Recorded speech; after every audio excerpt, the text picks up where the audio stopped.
May Kui, The Hollow King. Story and production by Lady-Ava's Tales.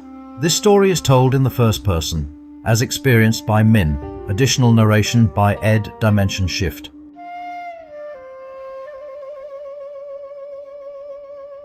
Prologue. Before the world learned to forget. My grandmother used to say that the dead do not leave. They stay in the walls of the house that knew them, in the smoke of the incense burned in their name, in the silence between one heartbeat and the next. I did not believe this. I was educated. I lived in a city of 10 million people, in an apartment on the 14th floor, with Wi-Fi and a coffee machine, and very good reasons to dismiss the things she told me. I was wrong about all of it. What I learned, what I was forced to learn, I will tell you now. Not because I want to frighten you, but because you are already in it. You have always been in it. You simply did not know the name of what watches you.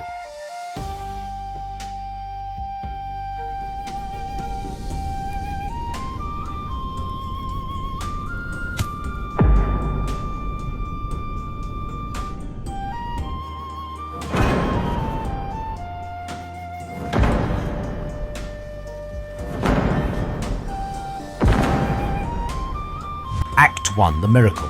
Thang Kohon. The month of wandering souls. The 7th lunar month. My grandmother fasted the whole month. Burned offerings every evening. Wouldn't let anyone in the family swim, start a business, move house, or get a haircut. I thought she was superstitious. I thought a lot of things. I didn't tell anyone about the smoke. There was nothing to tell. Smoke moves. Physics. I had a report due.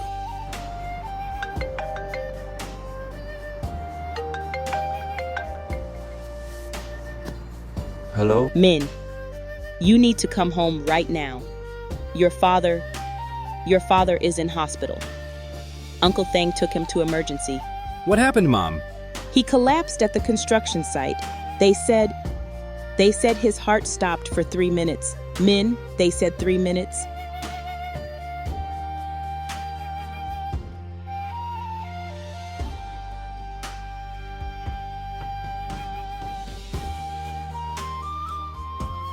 Mom! The doctor said his heart is very weak. They're trying to stabilize him. They said we need to prepare ourselves. My father and I did not have an easy relationship. Vietnamese men of his generation do not say certain things. Neither did I. We were very alike in this way, which meant that every conversation between us was mostly what we didn't say. I had been meaning to change that. I was going to change that. Someday. Only my grand noticed the bending of the benches, things that we are too blind to notice. Do you know what month this is? Ghost month, grandmother. The door is open. This is not the time for a heart to stop. Not now. What are you saying? The doctors called it remarkable. He should have had brain damage from the oxygen deprivation alone. He should not have survived. But on the third day, he simply woke up, sat up in bed, asked for pho. Son, don't worry anymore, I'm back. I told myself later. When things settled, I would say them later. I did not know that the hand I was holding was not my father's hand anymore.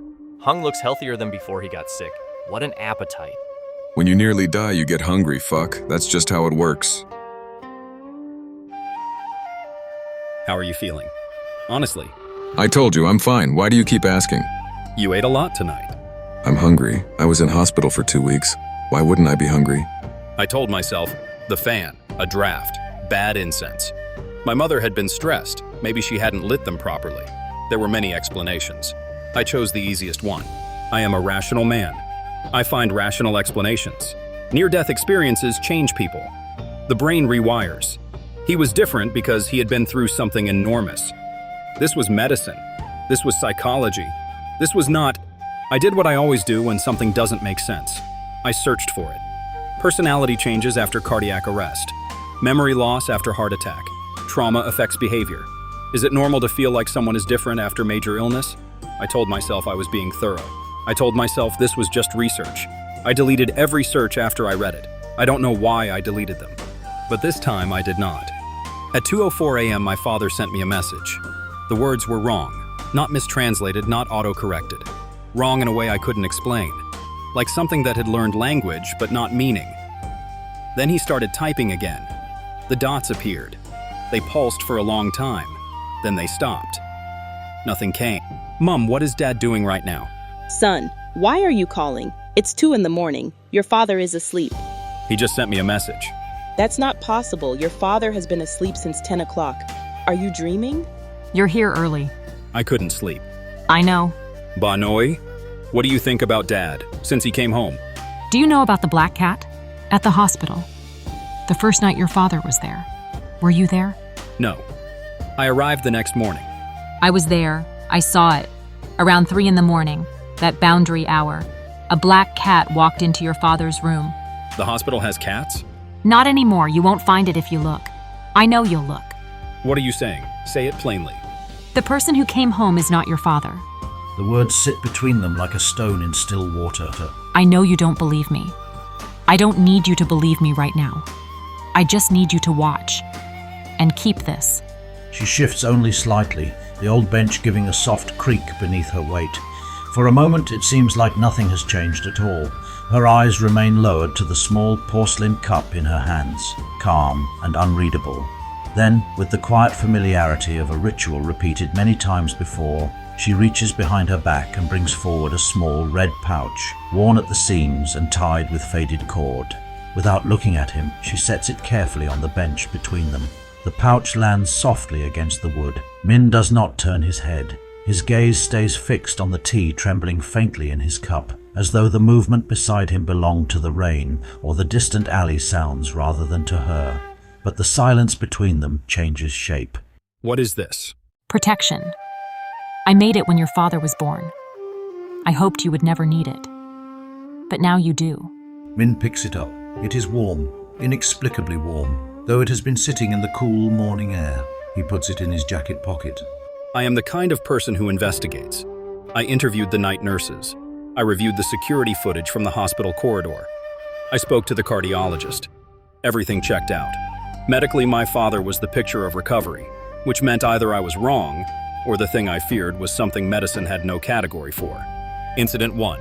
Me finding Dad standing in the kitchen in the dark, not getting water, simply standing, facing the wall.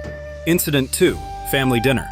Dad eats raw vegetables that were meant for cooking, methodically, while conversation continues around him.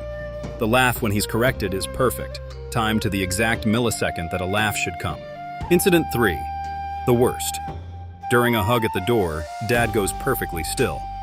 Not the stillness of a man being embraced. The stillness of something that has no instinct for what an embrace is. Then, a jerk away. A sharp recoil against my jacket pocket. The red cloth pouch. Dad pulls back 1 second early. His smile is already in place. The pouch. He felt the pouch through the jacket, and something in him, in whatever is wearing him, did not like it. That was the moment I stopped looking for rational explanations. That was the moment I called Master Koa. Act 2. What wears your father's face? Power cutter demons. Sorry? People come here for one of two things. You don't look like someone with a power cut. Someone told me you could help. They were right. Sit down. Would you like some water? Minh tells Master Kwa everything. Clinical, logical, like presenting evidence. Master Kwa listens without interrupting. When Minh finishes, Master Kwa is quiet for a very long time. Spirit possession. Yes, I think so. You come here and say, I think so. You don't believe it yet. I don't know what I believe. Better than certainty. Certainty is more dangerous in this work. This case is different. This is not ordinary possession. This is something else. Different how? The black cat was a sign, but not the cause. Something larger used the cat as a doorway. It planned this. It chose your father for a specific reason. Go to your father's house tonight. Place this under the threshold before you enter. Tell no one. And you, never remove the pouch your Ba Noi gave you from your person. Then Dad stands to go to the kitchen and steps over the threshold, and stops. It was less than a second. He felt it and compensated. And the compensation itself, that conscious effort to override a physical response, told me everything. A man does not compensate for nothing. Dad, do you remember that holiday when I was 10? At Vung Tau, you taught me to fish. Yes, you caught your first fish. You were so happy. I excused myself to the bathroom and sat on the cold floor for 5 minutes. My father, my real father, went to the sea with me and held his silence while I cried. That man is gone. Something else has his face and his voice and is eating his food and sleeping in his bed. and my mother does not know. I have to tell you something you don't want to hear. Say it. Your father was chosen for a reason, not by chance. Your family bloodline is not ordinary. Long ago, before this city existed, before it was even called Saigon, there were those who kept the boundary. The boundary. Between the world of the living and the world of the dead, that boundary does not hold itself. Your family guards one of those points. How? We are just an ordinary family. You think so? But there is a mark in your blood, like a key forged into a person. The thing inside your father, it knows this. That is why it chose him. What thing? What is inside my father? It is called the Vong. It means lost, dead, forgotten. Before the laws of the spirit world were established, there were things that collected the souls of the dead. Not by anyone's order, by their own hunger. The Vong is one of those things. And it was imprisoned. When the new order was established, things like the Vong were pushed out. Not into hell, into the in-between. Not the world of the living, not the world of the dead. It has been there for hundreds of years. Hungry, waiting. And now what does it want? The bridge, the convergence point, where two worlds touch. If it crosses that threshold inside a living body, one carrying the bloodline mark of the bridge keeper, the seal breaks, permanently. And what does that mean? Every person who has ever died, unguided, uncontrolled, floods into the world of the living. Every soul that has not passed on from 1,000 years of the dead. A city of 10 million living people, built on the ground of countless generations of the dead. Can you imagine what happens? What do I have to do? You must stop it from reaching the bridge, and you must do it before the full moon of the 7th month, when the spirit door opens widest. You have 4 days. And my father, the real one, where is he? His soul is still inside that body, locked in. If you can drive the Vong out before it reaches the bridge, your father can come back. And if not? Master Koa does not answer this question, which is its own answer. Master Koa taught me to read the city differently. The offerings on the pavements, each arrangement means something. The temples I had walked past for years, each one a node, a place where the boundary thins. The candles, the incense, the paper, not superstition. A maintenance system, kept up by millions of people who mostly don't know why they do it anymore. Tradition holding a structure together that rationalism forgot how to see. They are not harmful if you don't enter the water and don't bring anything home. Just stand and watch. Practice seeing without fear. What does it mean to practice seeing without fear when you yourself are afraid? I am always afraid. Fear keeps you alert. What you need to learn is not to be without fear. It is to not let fear make you still. That was when something shifted in me. Not bravery. I was not brave.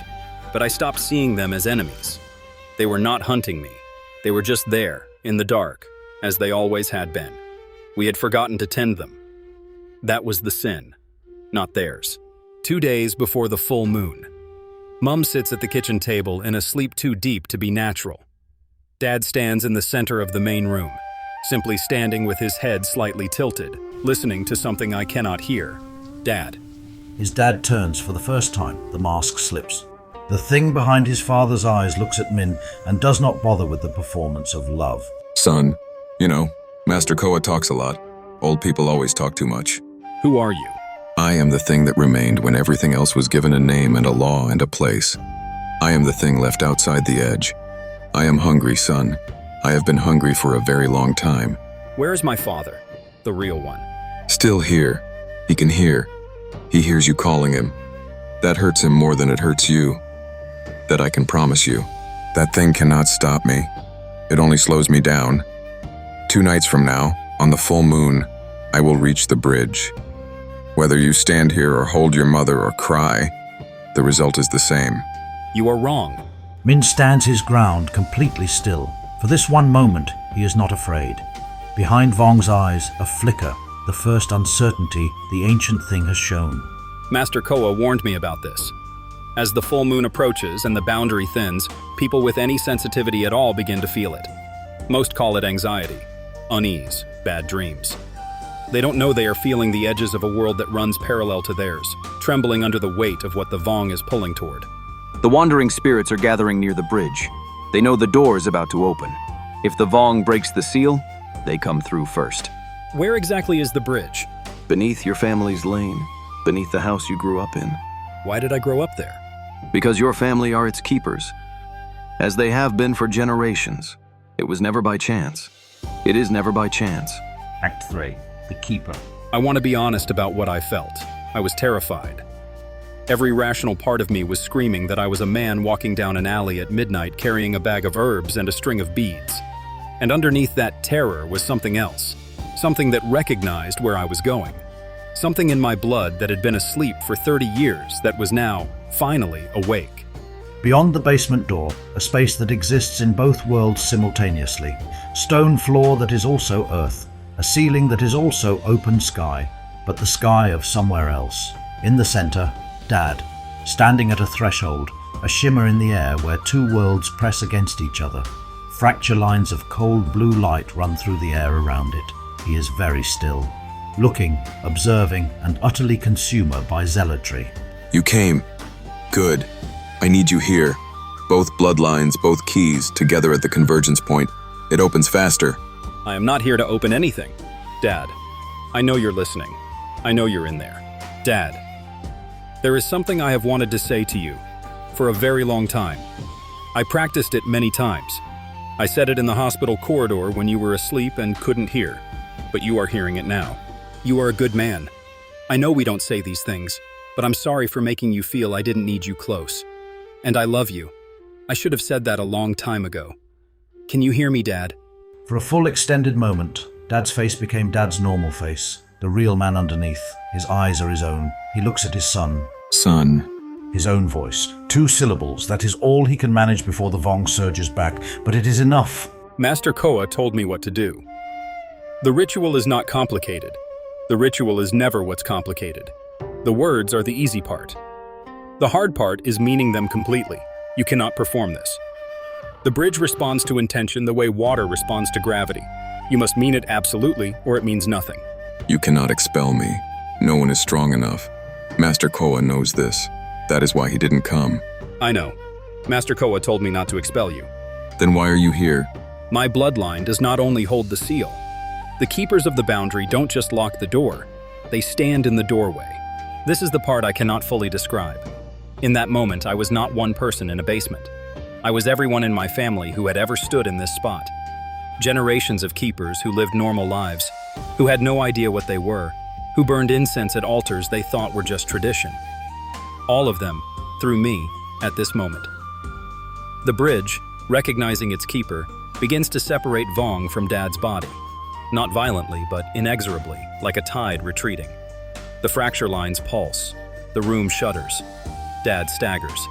He does not fall. He catches himself against the stone wall. He is unsteady, but standing. His eyes, for the first time in weeks, are entirely his own. You are hungry because no one fed you. You have no place because people built a new order and did not think of you. You are not evil. You were simply left behind. I will not expel you. I have no reason to push you out of here. This is where you have been since before this city existed. But you cannot cross the bridge uninvited, and you cannot use the living anymore. Instead, you stay here with me. I am the keeper of the boundary. That is what this bloodline means, not to lock the door, to manage the threshold. You stay. You are hungry. You speak to me. Do you understand what you are saying? You will never be ordinary again. I grew up in this house. I was never ordinary. Something passes between Min and Vong, not friendship, not warmth.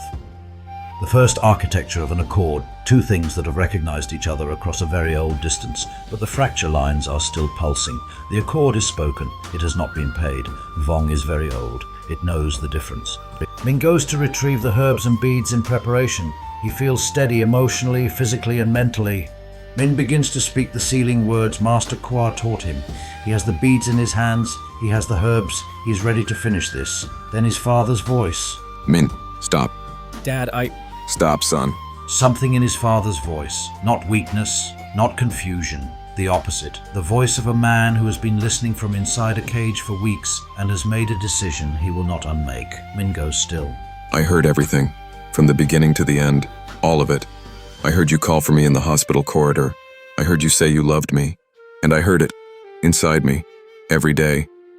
It is hungry because no one remembers it, no one claimed it, no altar, no incense, no name. Dad, I know. I will take care of... It is not your matter to settle. His dad pushes himself upright from the wall, unsteady, thin. The weeks of possession have left him hollowed out, grey at the edges, but he is standing. Then he turns slow and deliberate and knowingly, not to Minh, to the dark where Vong waits. He looks at Vong, really looks. It used me, not because I am strong, because I was the one who opened the door. I fell at the work site. My heart stopped for 3 minutes, and the door opened. I was already the price. I already paid part of it. Now I pay the rest. Dad, no, you can't. He moves toward his father. Dad turns and looks at him. One look. The look stops Minh completely. It is not the look of a man being consumed. It is not fear, and it is not resignation. It is the look of a man who has made his choice freely and knows without doubt that it is right. A construction worker's certainty, a father's certainty. Listen to me. You spent your whole life thinking I didn't understand you. I know you thought that. I didn't know how to say it differently. That was my failure. But today I can do this. I pay this price. I choose it freely. No one is forcing me. I won't die, son. I will yield. There is a difference. He faces the dark. His hands are at his sides, open, not fists. The hands of a man offering something freely, not having it taken. His voice, a construction worker's voice, a man who has spent 30 years carrying things without words, is absolutely steady. I give this freely, not under compulsion, not in fear, because this is my debt and I am the one who pays it. Take it, in full, finished. The dark does not surge, it does not attack, it does not consume, it simply receives, like water finding the place it has always been flowing toward. Vong draws from Hung what it has been owed, not his life, not his years, but himself. The full crossing, willing, complete, the body stands. But Hung, the weight of him, the specific silence of him, 30 years of things he carried without words, steps through. He does not look back. He has already said everything he needed to say. Minh watches his father cross. He does not try to stop it. He understood, the moment he turned and looked at him, what was being offered and what it would cost. He lets it happen. That is the hardest thing he has ever done. The body that was his father's lays in the basement. Nothing. Empty. In the dark, something changes. The hunger, vast, ancient, hollow, quiets. For the first time in centuries, it is not reaching, not raging. The debt is settled in full, and in that settling something else happens. A shift, like a current reversing underground. Something that was hollow finds, for the first time, that it is not alone. Vong turns, but beside Vong, new to this place, still learning its shape, already beginning to understand its currents. Hung, a construction worker who spent 30 years carrying things without words, who paid a debt with open hands, who now stands in the threshold between everything and finds, with the particular stubbornness of Vietnamese fathers, that this too is something he can carry. And then both of them, ancient and new, the Hollow King and the man who filled a piece of it, turn their attention to the Keeper. Keeper of the boundary. I am here. The debt is paid. I am free, but I no longer want freedom. What do you want? I have been hungry since the beginning, not hungry for souls. Do you understand? I have been feeding on the thing that has been feeding me all along, and that thing is not the souls of the living. That thing is the suffering that something beyond the veil sows into this world to harvest. A long silence. Minh's hand tightens on the beads. He is beginning to understand something vast. The thing beyond the veil. What is it doing? It sows despair, pain, loneliness, not out of malice, because that is its food. It does not need bodies. It does not need souls. It only needs human beings to hurt long enough and alone enough to give up. That is the moment it harvests. And I, for centuries, I fed on what it left behind. The scraps, what fell through the veil. But that pain was never my natural food. I was made to absorb that darkness, to neutralize it, not to become light. I am not light, and I never will be. But I can take what it uses. I can consume the poison before it consumes the living. In the fraction of a moment, something stirs beyond the threshold. Not Vong, not Hung, something else entirely. Something that has been watching this basement, this city, this world, and has just felt a piece of its machinery change. A vast, cold attention, distant but real, turns its gaze. The fracture lines flare, not from within the room but from the other side of them. one sharp pulse of pressure, like a held breath released in anger. Then it withdraws. It does not engage, not tonight, but it knows, and now they know it knows. It felt that. Of course it did. For the first time in centuries, something it was farming just turned against it. It will not forget that. Are you afraid? I have been hungry for hundreds of years. I no longer know what fear is, but you should be afraid, and you are still standing here. That is why you are the keeper, and no one else. Something passes between them in the silence that follows. Not friendship. Do not call it friendship. Something older and less comfortable than friendship, and more durable than both. Two things that live in the dark, that understand the dark from the inside, choosing to stand between it and the living world. Not because the dark is evil, because what hunts inside it is. Then what do we do now? You go out there. You find the ones it is feeding on, and you bring me close enough to draw the poison out of them. I cannot heal. I am not light. But I can take the heaviest part, the part that is not their own pain, but what has been added from the other side of the veil. That part I can consume, and when I consume it, it no longer feeds the thing that sowed it. And in return, what do you get?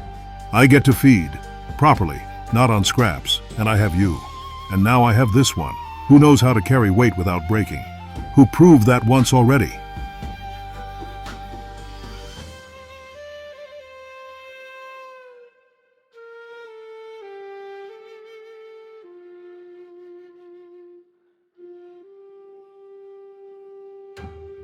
My father chose this. I know that. I was there. I watched him turn toward the dark with open hands, and I understood, in that moment, that this was the most him he had ever been.